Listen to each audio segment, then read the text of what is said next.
The Book of Genesis chapter 7 verses 1 to 24. The Great Flood.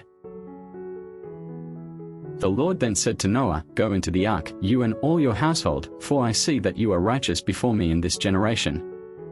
Of all the clean animals you are to take with you 7 of each kind, male and female, and a pair of unclean animals, a male and a female.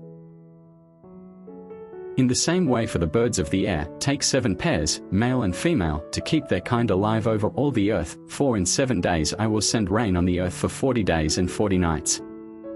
I will blot out from the face of the earth all the living creatures that I have created." Noah did all as the Lord had commanded. Noah was 600 years old when the floodwaters covered the earth. So Noah went into the ark with his children, his wife and his sons' wives to escape the waters of the flood. Clean and unclean animals, birds, and all that crawls on the earth, went into the ark with Noah. They went 2 and 2, male and female, as God had commanded Noah. And after 7 days the floodwaters came upon the earth. In the 600th year of Noah's life, in the 2nd month and on the 17th day of the month, all the fountains of the great deep burst forth and the windows of the heavens were opened. And there was a downpour on the earth lasting 40 days and 40 nights. On that same day Noah went into the ark, as well as Shem, Ham and Japheth, his sons, and his wife and his 3 daughters-in-law.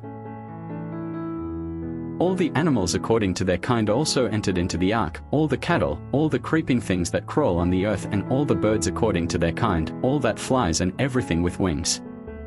They came to Noah into the ark, 2 and 2, all creatures that had the breath of life in them. And those that went in were male and female, just as God had commanded. Then the Lord closed the door behind Noah. For 40 days the flood kept coming on the earth, and as the waters increased, they lifted the ark high above the earth. The water rose and increased greatly on the earth, and the ark floated on the surface of the waters. The water rose more and more above the earth, and all the high mountains under the heavens were submerged. The waters had risen and covered the mountains to a depth of more than 20 feet. Every living thing that moved on the earth died, birds, cattle, wild beasts, everything that swarmed on the earth, and all humankind. All on the face of the earth that had the breath of life in its nostrils died. Every living being on the face of the earth, men and animals and creatures that crawl and birds of the air were wiped off the earth. Only Noah was left and those that were with him in the ark.